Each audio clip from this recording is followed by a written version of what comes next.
Con esta clase iniciamos el tercer bloque de su curso de Anatomía Microscópica 1,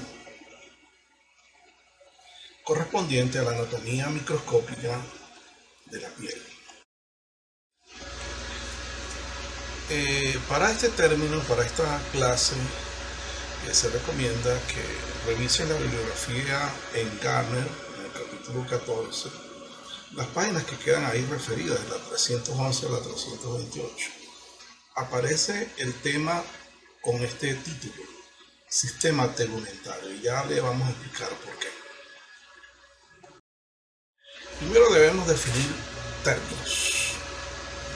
Se denomina tegumentos a la conjunción de la piel y sus anexos que explicaremos en su oportunidad, cada uno de ellos por separado, como son las glándulas sebáceas, las glándulas sudoríparas, el pelo y las uñas.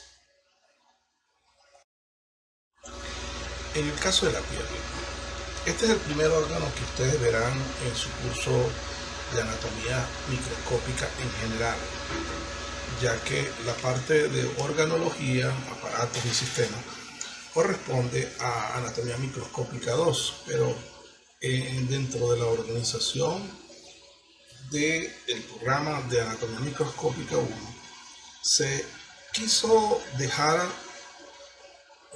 un tema en el cual se unieron todos los conceptos que hasta ahora ustedes han desarrollado y que deben haber aprendido muy bien referente a los tejidos básicos, es decir, el tejido epitelial, tejido conectivo, tejido muscular y tejido nervioso. La piel es la suma de todos esos tejidos fundamentales. Entonces, es así como le podemos dar la visión de órgano a la piel. Evidentemente, cada uno de estos tejidos que le he mencionado cumple funciones dentro de la piel como órgano, y dentro de esas funciones podemos adelantarles que la piel cumple función en el modelamiento o moldeamiento del cuerpo, en la defensa, en el control de la temperatura y en el mantenimiento del balance hidroelectrólico. Entonces, para enfatizar esta visión de la piel como órgano, hemos de decir que es precisamente eso, porque dentro de los niveles de organización biológica, después de tejidos vienen los órganos, y los órganos es la suma de los tejidos. En el caso de la piel, ya lo veremos al describirle en los siguientes slides, describiremos cómo se integran todos estos tejidos fundamentales para constituir a la piel como órgano. Repito que cada uno de esos tejidos cumplirá una función específica dentro de la piel como órgano. Lo que sí podemos ratificar que la piel es catalogada como el órgano más grande que poseemos nosotros y constituye el 16% del peso corporal, lo cual evidentemente representa una gran cantidad. Evidentemente, la piel reviste la totalidad del cuerpo y se continúa con las mucosas en los orificios naturales, boca, nariz, oído, en el caso de la mujer una vagina, en el caso del aparato digestivo, en la porción terminal en el ano. ¿Okay? Las funciones ya las hemos mencionado. La primera que hay que recalcar con gran énfasis es la protección o la parte de defensa que ejerce la piel.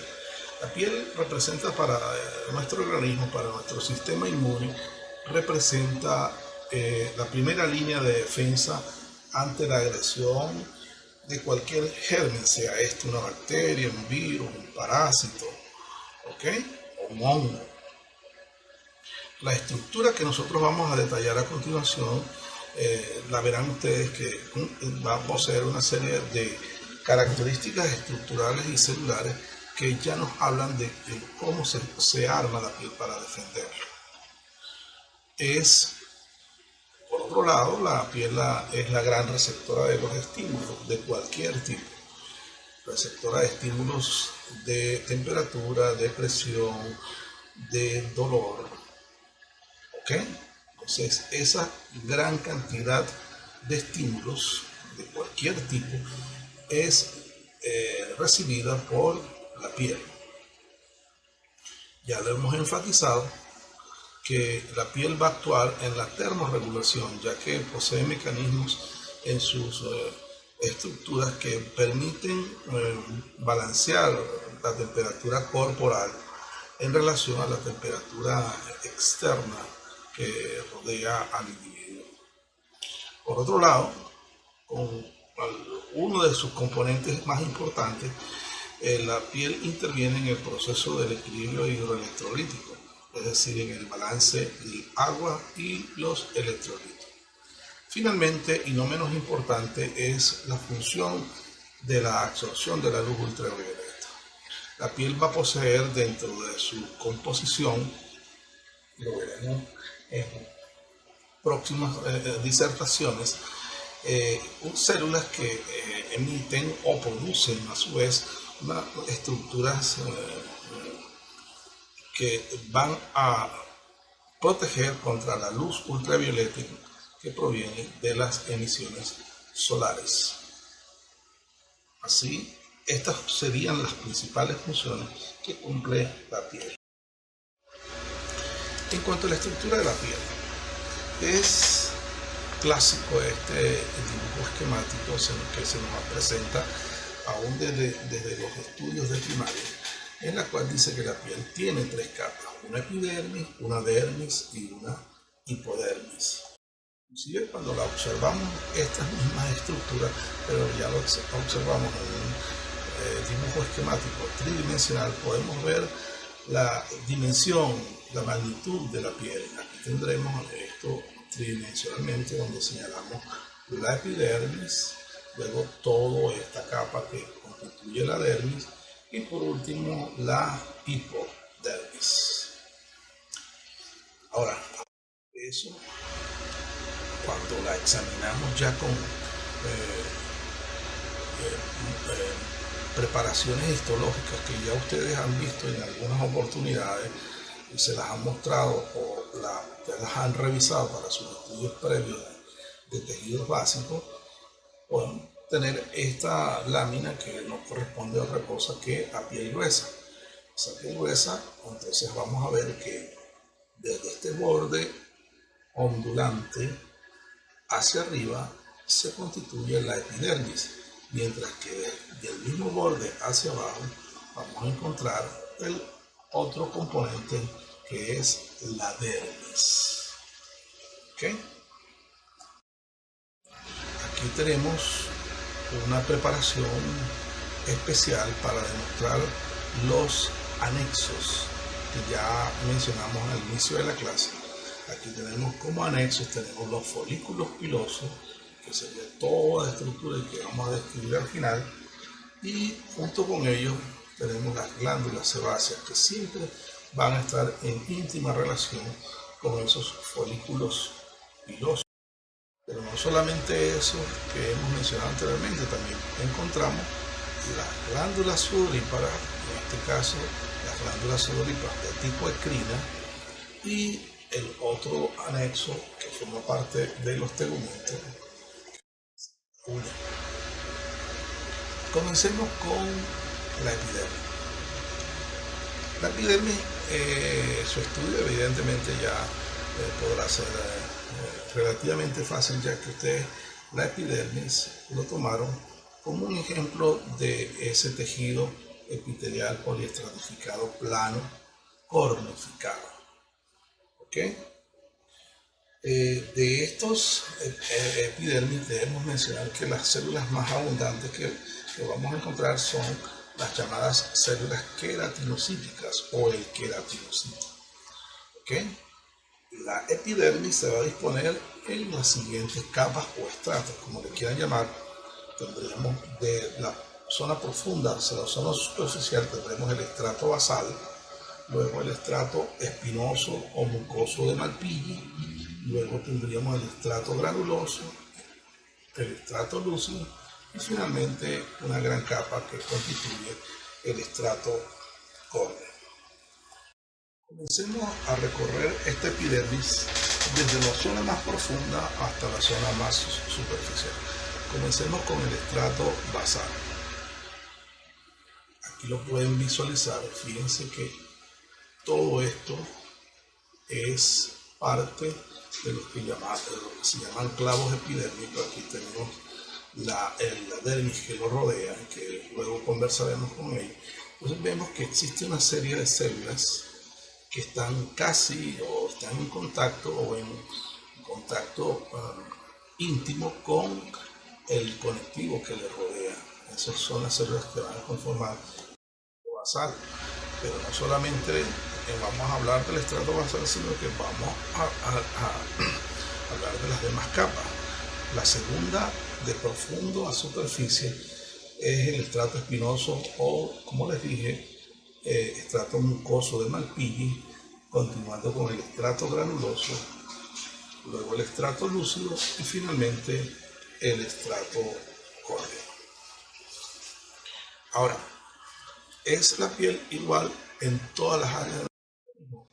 Esto no es cierto, porque la piel, sobre todo en lo que se refiere al componente epidérmico, varía de una zona a otra.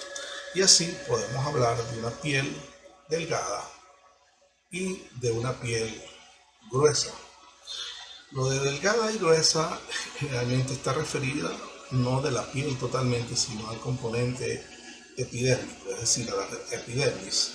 De acuerdo al número o al grosor que tengan las capas que componen la epidermis, podemos catalogarlas como piel delgada o piel gruesa. Podemos encontrar, bueno, cada una tendrá su localización específica, pero en todo caso podremos resumir que la piel gruesa es la piel que vamos a encontrar en la palma de las manos, evidentemente, y en la planta de los pies. ¿Ok? Son esas zonas donde existe un mayor roce con las superficies de contacto del medio ambiente, que por lo tanto tienen que ser más gruesas las capas que la componen para así evitar el daño, por lo menos el daño inmediato. Esta piel gruesa es una piel que va a carecer de folículos pilosos, de glándula sebácea y de un componente que veremos al final, que es el músculo erector del pelo. Por su lado, la piel delgada la encontramos en el resto de nuestro cuerpo. ¿Ok? Sí. La piel gruesa, palma y planta, piel delgada en el resto del cuerpo. La piel delgada sí contiene folículos pilosos, contiene glándulas sebáceas y contiene glándulas sudoríparas.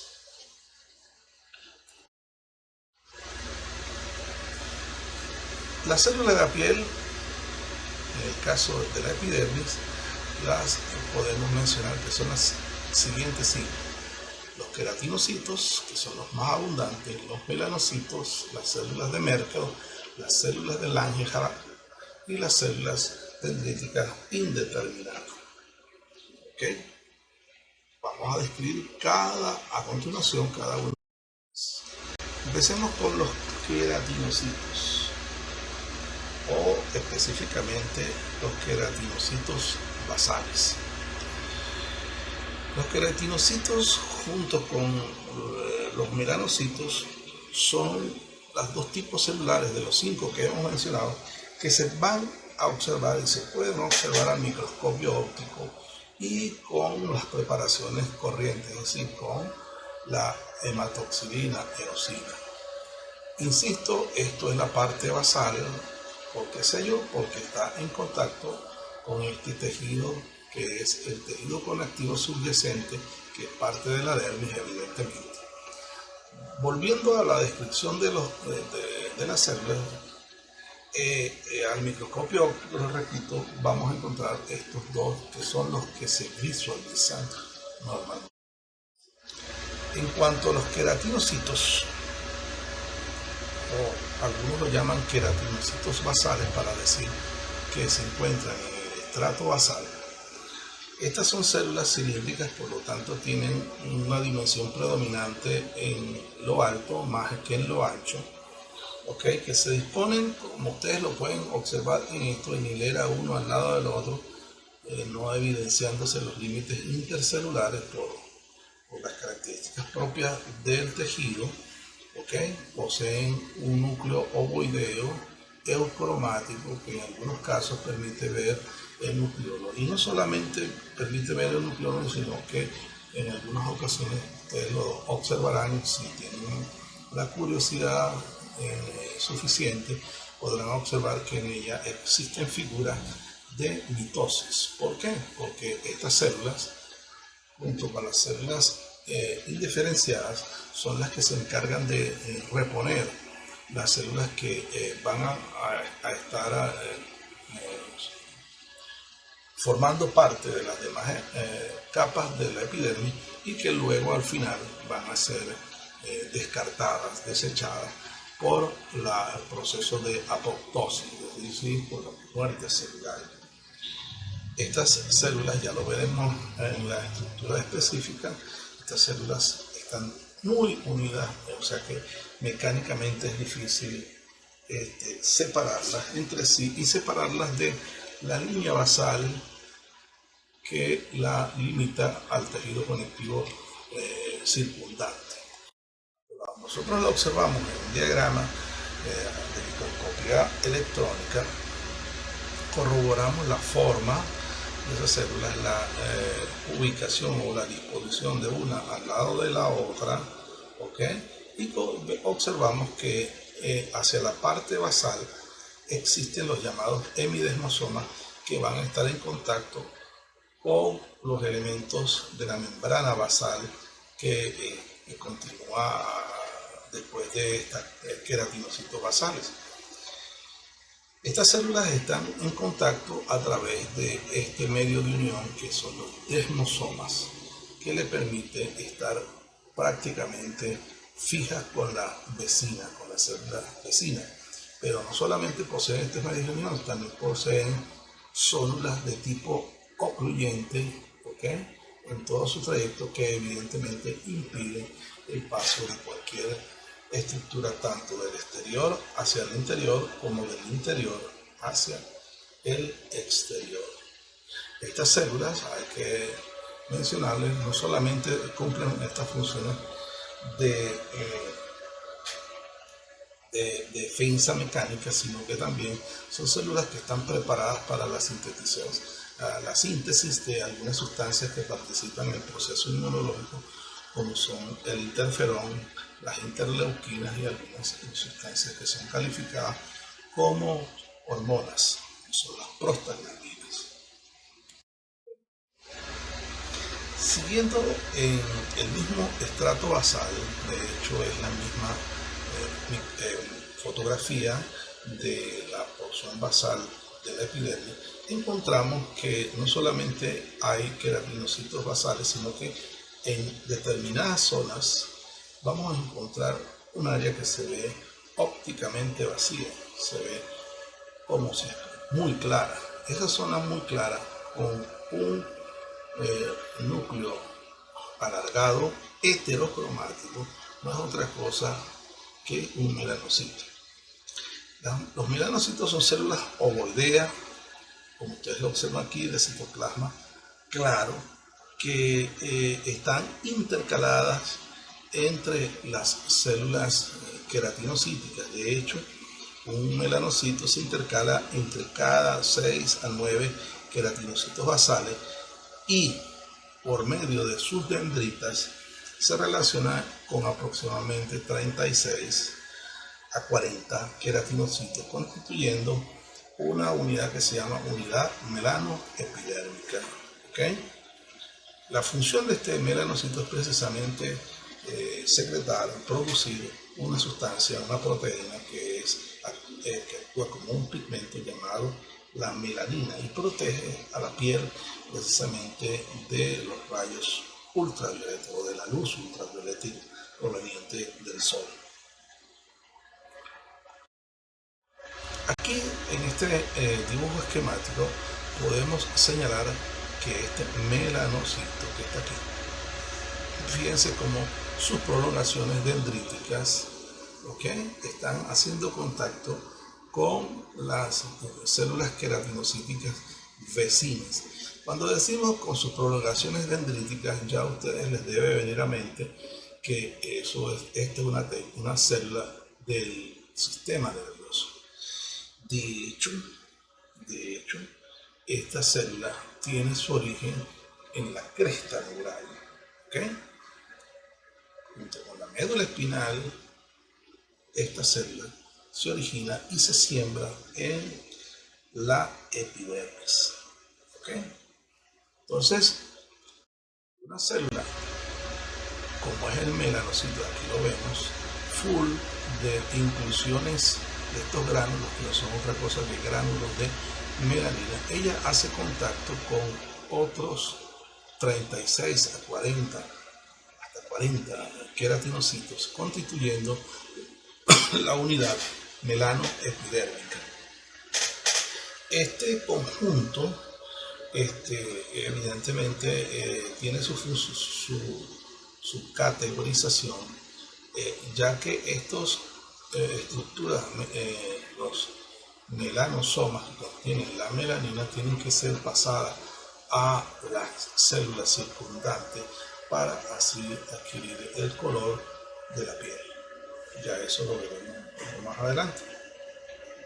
¿Ok? Entonces, enfatizo que el melanocito es una célula que deriva de la cresta neural. Por lo tanto, su origen está en la misma línea de diferenciación del sistema nervioso. Su función ya lo hemos repetido varias veces, que es brindarle o proveerle el color a la piel. Pero no solamente es eso, sino protegerlo de la injuria que pueden producir los rayos ultravioleta. Así como los queratinocitos, el melanocito tiene una alta capacidad mitótica. Por lo tanto, se puede dividir con facilidad para dar origen a otras células similares a ella, cumpliendo su ciclo celular. Esto hace que estas células que están bajo el ataque de la luz ultravioleta pueda distraerse de su mecanismo normal de mitosis y desencadenar la producción de células anormales. ¿Ok? Esto es muy importante porque estas son las células que dan origen que le dan el color a los lunares, que le dan el color a ciertas manchas que poseemos en nuestra piel y que de una u otra manera pueden confundirse o pueden ser la presentación de un cáncer de piel derivado de los melanocitos, que se denomina melanoma. El melanoma es un tumor maligno de la piel, muy agresivo. Por su origen, generalmente siempre termina localizando a nivel del sistema nervioso central, es decir, a nivel del cerebro, se metastasia rápidamente. Y lo increíble es que esta es una patología muy frecuente en los adultos jóvenes y de cualquier sexo, de ambos sexos. La tercera célula que vamos a describir es la célula de Merkel. Lo primero que hay que enfatizar es que la célula de Merkel no se visualiza con hematoxilina eosina. Es necesario que hagamos preparaciones de ultraestructura, es decir, para poderla visualizar con el microscopio electrónico. ¿Okay? Esta célula se encuentra localizada entre las células basales, al igual que el melanocito. Su función es cumplir función de receptor, es un mecanorreceptor.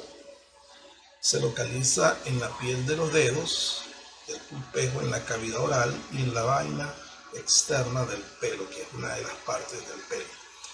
Se ubica evidentemente cercano a los axones, sobre todo axones de tipo amielínicos, para continuar transmitiendo a través de su neurotransmisor específico, transmitir la información que ha recibido dentro del estímulo que pueda recibir en la epidermis.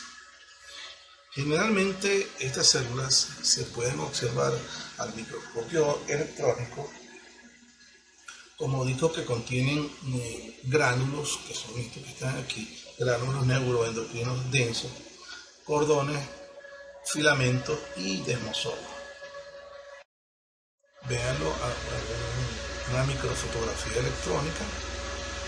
Vean cómo es la célula de Merkel. Tiene un núcleo identado, abundante cromatina laxa, su nucleolo, y lo que llama la atención es la gran cantidad de gránulos que, como dijimos anteriormente, son gránulos de secreción neuroendocrina, es decir, que tienen función hormonal. ¿Okay? La cuarta célula a describir es la célula de Langerhans. Estas células son células dendríticas de la línea monocítica macrofágica, por lo tanto su origen está muy relacionado con estas células que realizan procesos de fagocitosis. Estas células se intercalan entre los queratinocitos basales, entre 20 queratinocitos basales. Como ven, posee prolongaciones y, al igual que el melanocito, puede contactar con esos. Una de ellas puede contactar hasta con 20 granulocitos basales. Estas tienen la particularidad que pueden migrar de la epidermis hacia la dermis, y no solamente hacia la dermis, sino hasta los ganglios linfáticos. Cuando se demuestra a través de métodos de inmunohistoquímica, se ven que son S100 positivos. Estas células las encontramos no solamente en la piel, sino que también las vamos a encontrar en las mucosas orales y vaginales, los ganglios linfáticos y en el timo. Todo ella está relacionada con su función de carácter inmunológico, que le permite, por un lado, captar al antígeno y luego presentárselo al linfocito T para que este lleve a cabo la producción específica de. Vean en esta preparación, una preparación evidentemente de tipo muy específica, en la cual podemos ver que esta célula tiene un núcleo heterocromático y que hay muchas prolongaciones de ella hacia los queratinocitos basales. ¿Okay? Con esta célula terminamos la descripción. Nos quedan las células basales, pero como toda célula basal, esas células basal indiferenciadas específicamente son células de carácter no muy desarrollado, y por lo tanto su descripción generalmente no lo hacemos acá. Pasemos al siguiente estrato, llamado estrato espinoso. Ya veremos por qué se llama así. El estrato espinoso está conformada por un grupo de células poligonales, o células espinosas que pueden alcanzar hasta 5 capas dispuestas una arriba de la otra, y que evidentemente comienzan a continuación de las células queratinocíticas basales, y a medida que van ascendiendo en lo que es el número de capas, se van transformando a ser unas células de tipo aplanada. Estas células se caracterizan porque en su citoplasma contienen tonofibrilla, que al proyectarse hacia la periferia, es decir, a las células circundantes, forman parte de los desmosomas. Entonces el pequeño espacio intercelular que está entre dos, queda ocupado por una sustancia de carácter cementante. Le da mayor fijación a la célula, de manera tal que entre la sustancia cementante y las tonofibrillas tenemos unas estructuras que nos van a proteger, es decir, que tienen una gran capacidad antigénica de importancia en los procesos dermatopatológicos. Fíjense, aquí tenemos dibujo esquemático de las células del estrato espinoso o mucoso de Malpighi, donde vemos que esta célula y esta célula es la misma, pero aquí se está aplanando. ¿ok? Entonces, sin embargo, la forma que predomina es de tipo poligonal. Vean aquí, que todas estas son queratinocitos del estrato espinoso, ¿ok?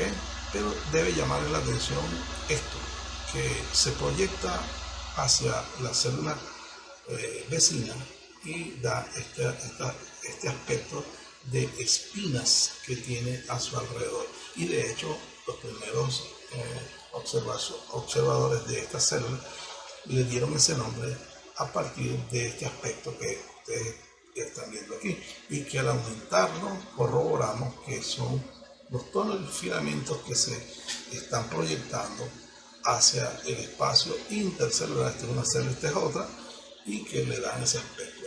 Recuerden que ellas están unidas, aparte de todo, están unidas por desmosomas que le permiten esa capacidad de mantenerse unida. ¿Ok?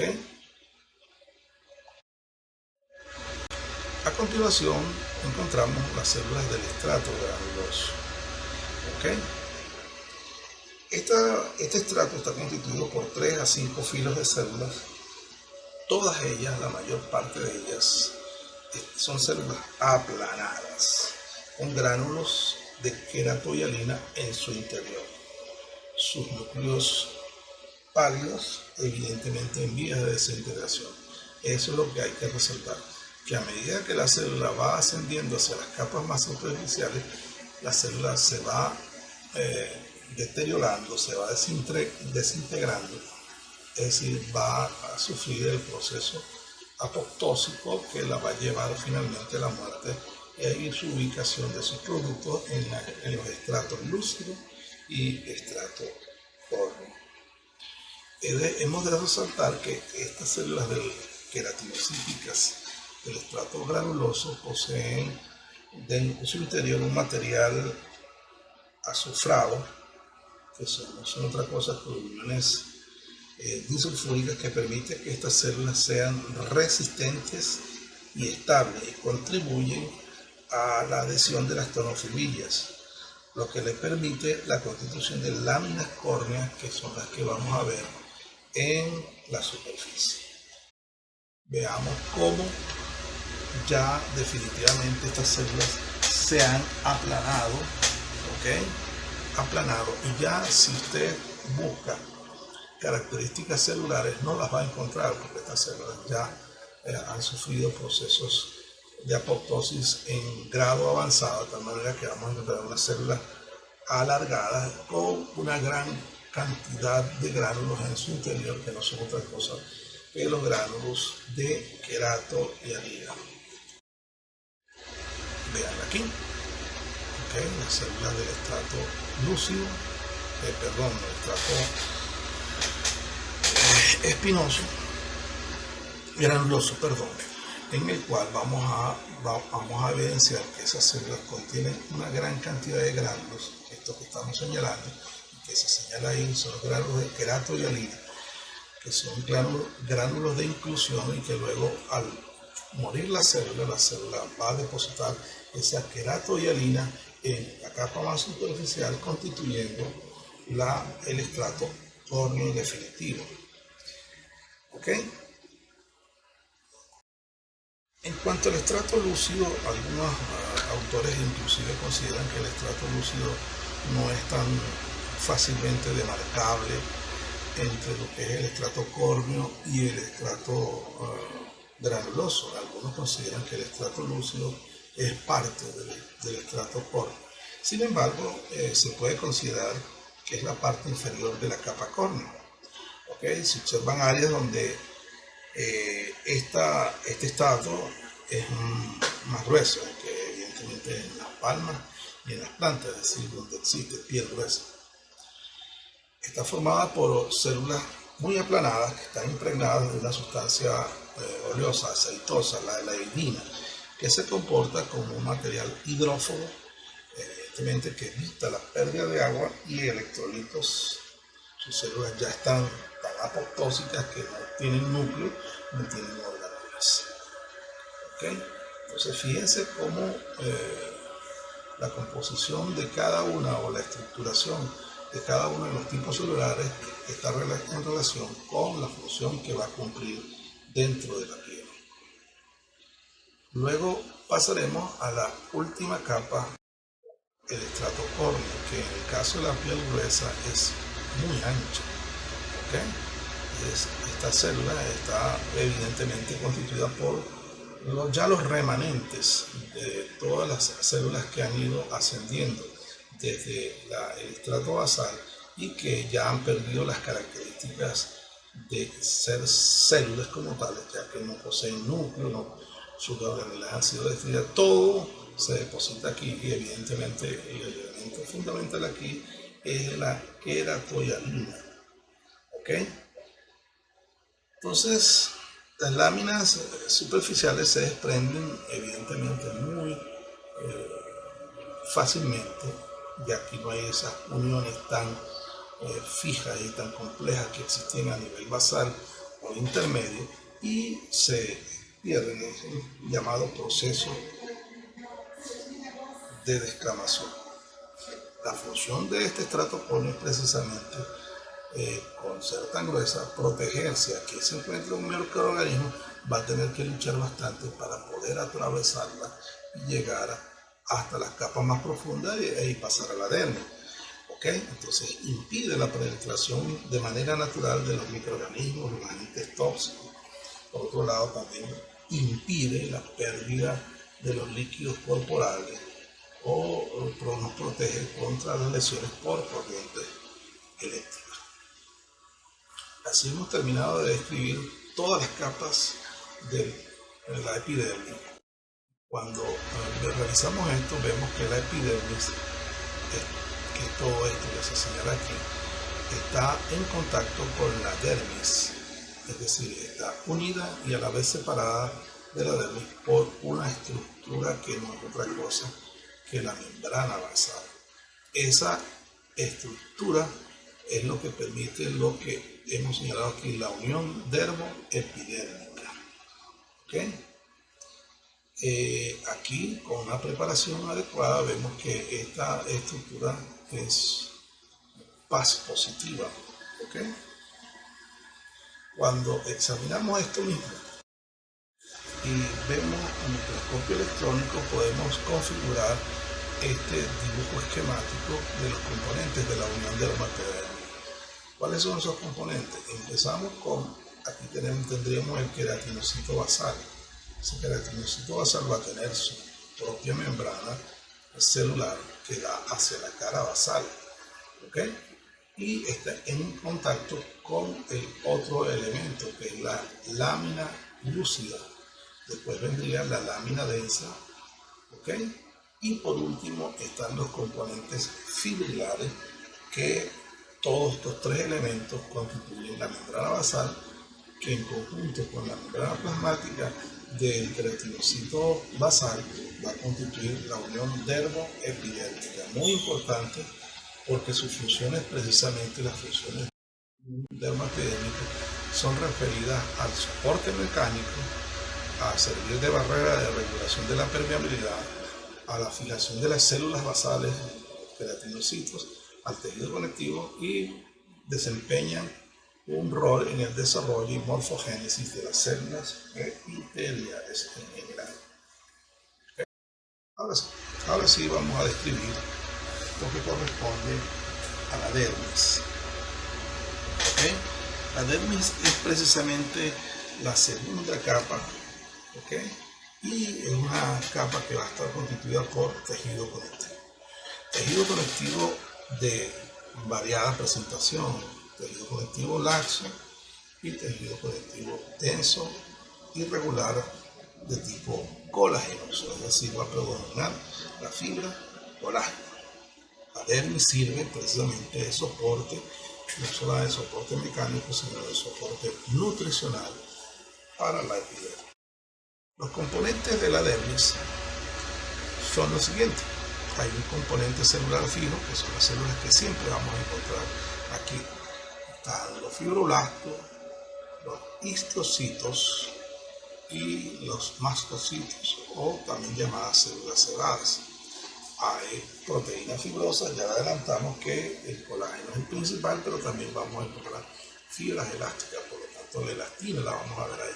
Encontramos componentes de la sustancia fundamental amorfa y encontramos los componentes llamados de celulares migratorios, es decir, todas aquellas células que no se observan de manera rutinaria en la dermis, pero que sí, cuando ocurre un proceso de agresión, migran hacia la dermis para llevar a cabo sus funciones defensivas, es decir, los eosinófilos, los linfocitos, los plasmocitos y los polimorfos oculares.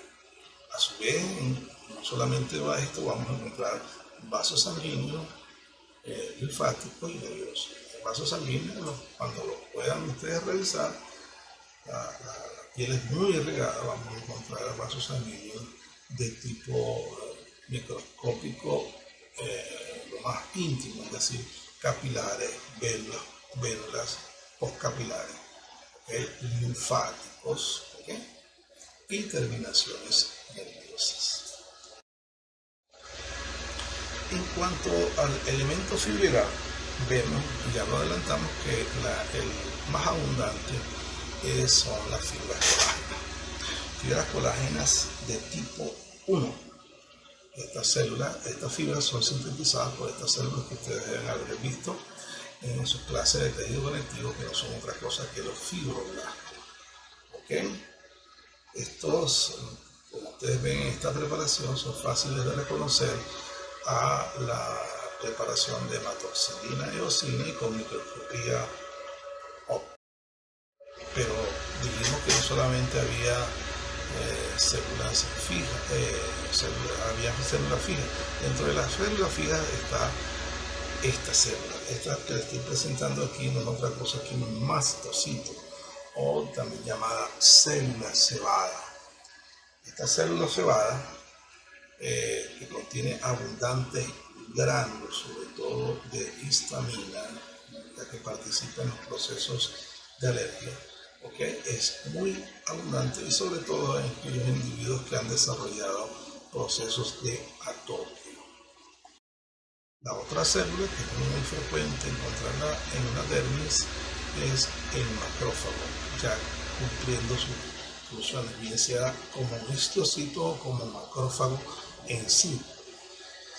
El macrófago, ustedes recuerdan su descripción, tiene un núcleo excéntrico y dentado, es decir, que tiene una excavación por su parte interna, que posee sobre todo como elemento fundamental la organela denominada lisosomas para poder cumplir con su función, que es la de fagocitar aquellas sustancias que nos agreden para luego llevar a cabo la presentación antigénica para con las células inmunológicas.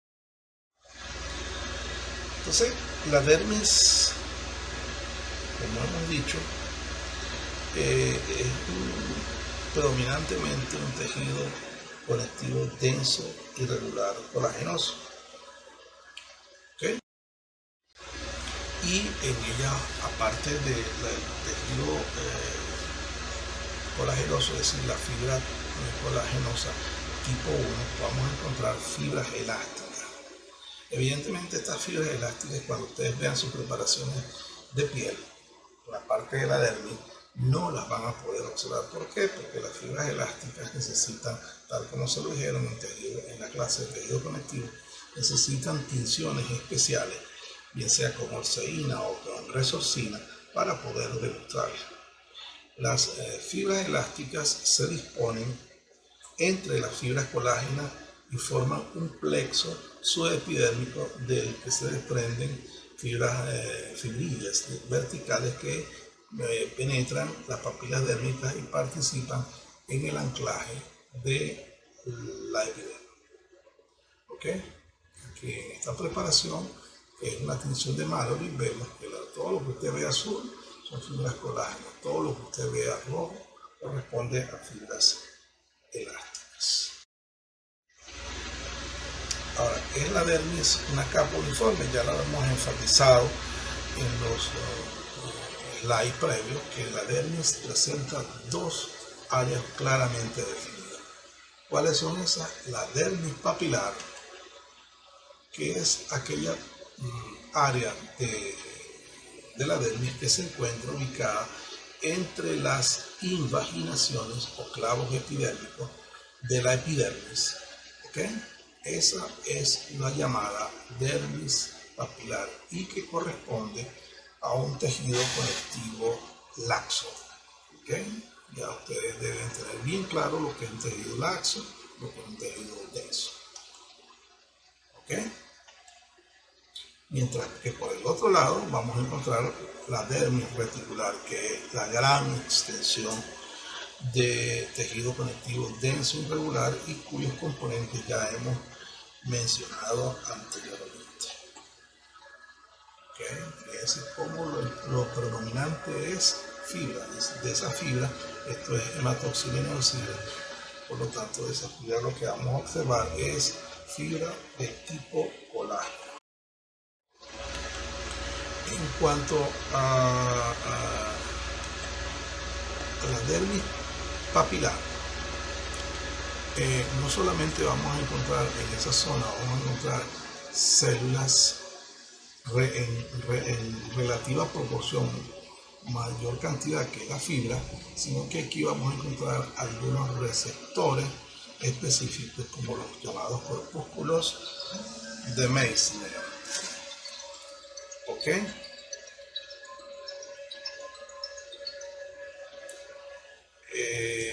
En relación a la otra porción, es decir, a la dermis reticular,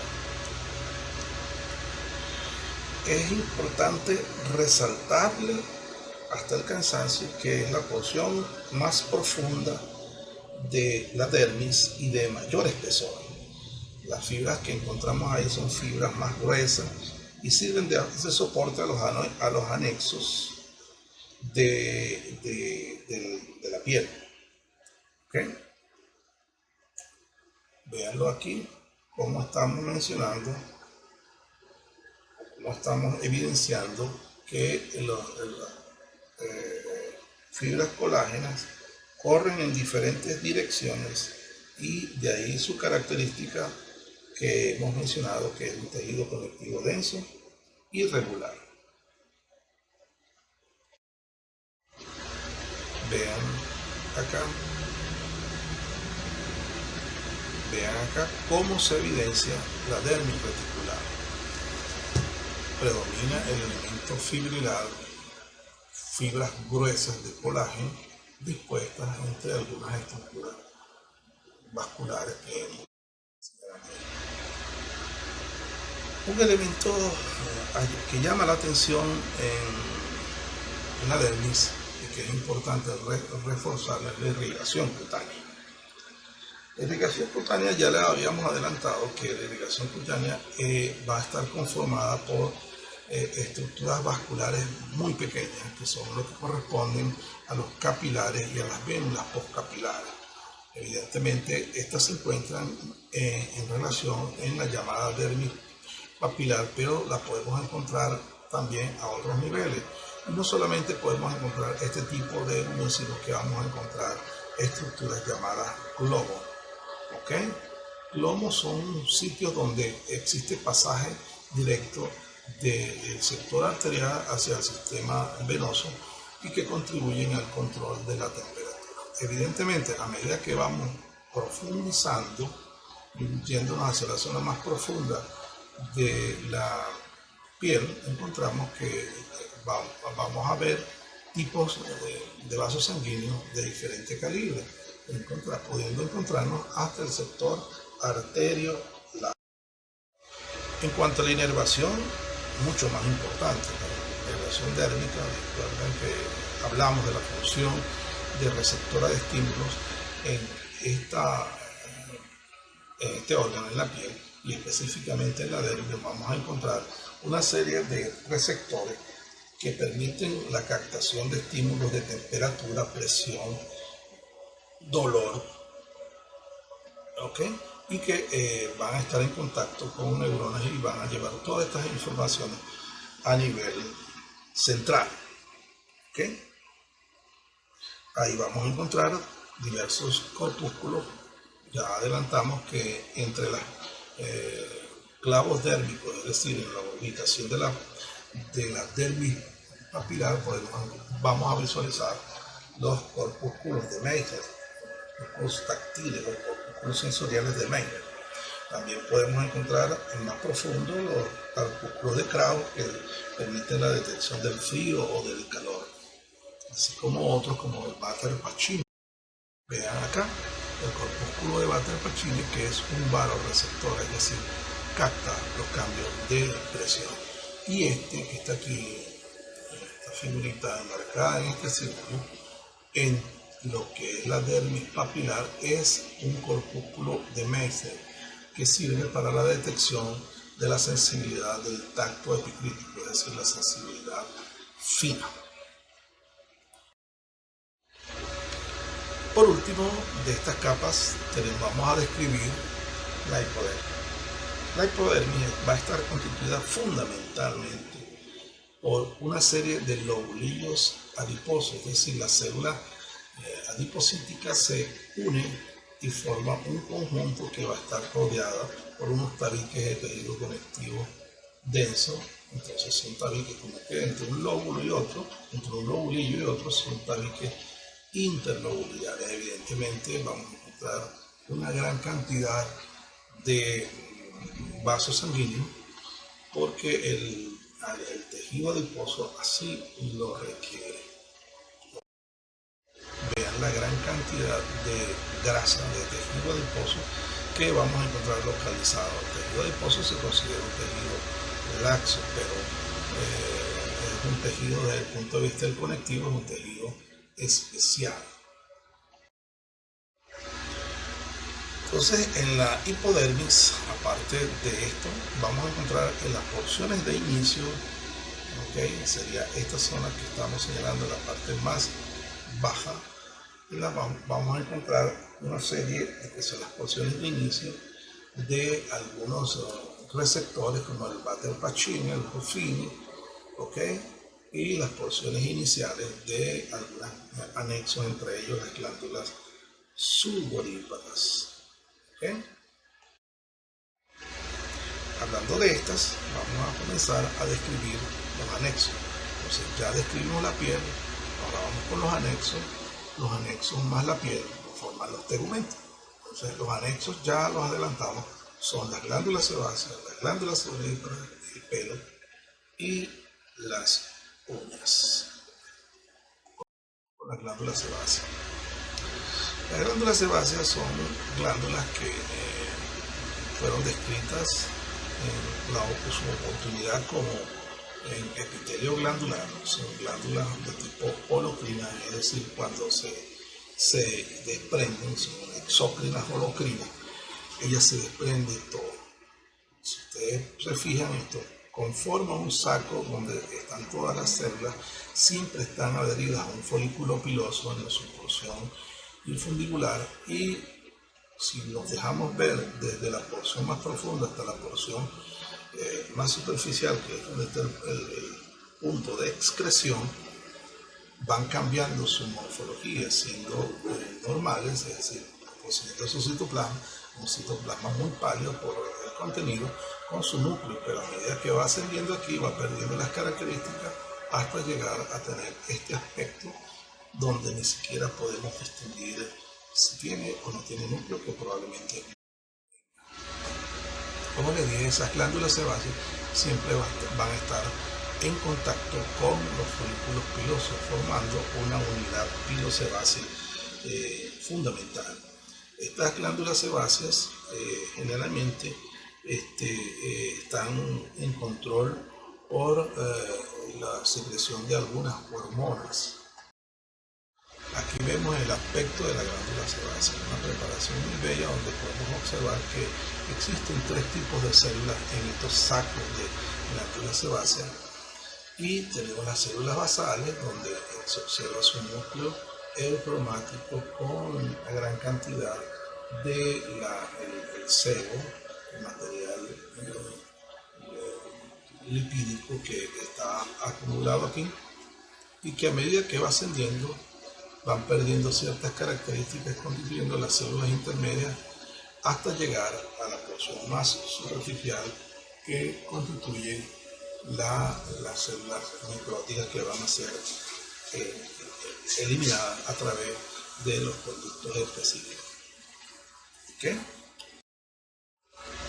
Hemos de repetirle que la glándula sebácea está bajo control hormonal. De hecho, todas estas hormonas que están señaladas aquí, que en su oportunidad ustedes estudiarán, la MSH, las hormonas tiroideas, las hormonas femeninas, las hormonas derivadas de las glándulas suprarrenales, todas van a actuar de una u otra manera sobre la actividad de las glándulas sebáceas. A continuación describiremos las glándulas sudoríparas. Hemos de decir que las glándulas sudoríparas existen de dos tipos, las llamadas glándulas sudoríparas apocrinas y las llamadas glándulas sudoríparas ecrinas. Las apocrinas, como ustedes pueden observar, tienen una luz muy amplia. ¿Okay? Son glándulas tubulares, el segmento excretor desemboca habitualmente en la sección infundibular del folículo piloso o atraviesa directamente la epidermis y llega al exterior cerca de un folículo piloso. La secreción se origina en la destrucción del citoplasma celular. Estas células tienen una función que se le ha llamado odorífera rudimentaria, eran los famosos términos de ferohormonas. En el caso de las células de las glándulas de tipo ecrinas, las glándulas ecrinas son similares a las anteriores, pero ya ustedes pueden observar aquí, darse cuenta que existen unas estructuras redondeadas o elípticas claras, y mientras existen otras estructuras como estas más oscuras. Entonces claramente podemos distinguir que existen una porción secretora y una porción excretora. La porción secretora siempre va a ser monoestratificada, mientras la porción excretora va a ser de tipo biestratificada. Vean esta glándula sudorípara, ¿a qué corresponde? Corresponde a una glándula sudorípara de tipo apocrina. Vean la gran luz que posee en su interior.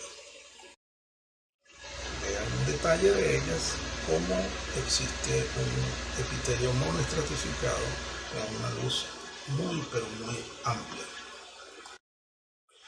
Aquí ya pasamos a ver que existen estructuras como esta, que son en el corte aparentemente son ovoideas, pero la mayor parte de ellas son redondeadas, con un epitelio monoestratificado que rodea una luz pequeña. Son claras, mientras que estas que están aquí, mucho más pequeñas que las anteriores, son biestratificadas, se ven oscuras y la luz es mucho más pequeña. Son las porciones excretoras, estas son las porciones secretoras de una glándula sudorípara ecrina. Aquí, con mucho mejor detalle, con mucho mayor claridad, porción secretora y porción excretora de una glándula sudorípara ecrina. En cuanto al pelo, el pelo está fijado en el folículo piloso. El pelo es esta estructura que está aquí, amarilla, mientras que todo el resto es lo que se denomina el folículo piloso. A fin de cuentas, el folículo piloso, si ustedes hacen seguimiento de la epidermis, el folículo piloso no es otra cosa que una invaginación de la epidermis. Al hacer una invaginación de la epidermis, ustedes van a encontrar que tienen características similares a la epidermis. El pelo tiene tres porciones claramente definidas: el folículo piloso, el bulbo, el istmo, el infundíbulo. El bulbo es donde nosotros vamos a notar la inserción del músculo erector. ¿Okay? El istmo es reconocible porque es el sitio donde desembocan las glándulas sebáceas que hemos descrito hasta hace poco. El infundíbulo es el resto de la estructura de este folículo piloso que da hacia la luz de la epidermis. Todo esto, cuando hacemos las preparaciones, todo esto son folículos pilosos de, evidentemente, cuero cabelludo, y existen. Ahora, la estructura del folículo piloso, como dijimos, es muy similar a la del epidermis, o sea, tiene varias capas. Las podemos dividir en una vaina radicular externa, interna, una externa y una vaina de tejido conectivo. Aquí en la radicular interna encontramos tres capas: la cutícula de la vaina radicular, la capa de Huxley y la capa de Henle. El corte transversal se aprecia desde el centro, encontramos la médula. A continuación de esa médula, rodeando, encontramos la corteza. Luego viene la cutícula del pelo. Luego viene la vaina radicular interna. Luego viene la vaina radicular externa. El saco fibroso, que es todo el conectivo que vean en esta preparación, y así van a ver en su lámina. Esto sería médula, esto sería corteza.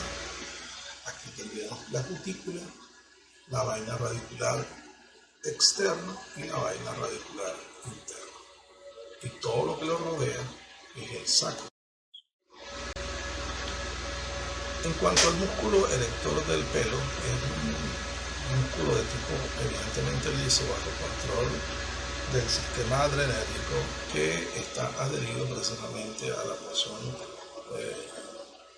más basal del bulbo, aunque algunas se puede conectar con la porción ísmica, y está bajo control, como dijimos, del sistema simpático adrenérgico, de tal manera que la secreción de hormonas de tipo simpática, precisamente la adrenalina, permitirá que se contraiga este músculo y haga que el pelo como tal cambie de posición y se levante.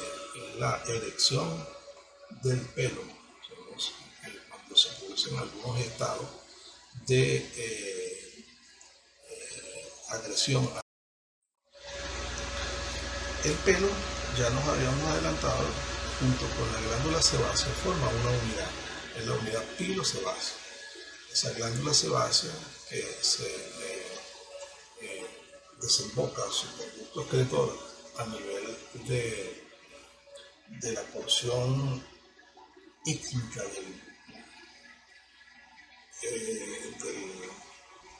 pelo, del folículo piloso, perdón, junto con las glándulas sudoríparas, generalmente las glándulas sudoríparas de tipo apocrino, constituyen una unidad pilosebácea. Esto es importante porque las afectaciones de uno van a incidir en el otro.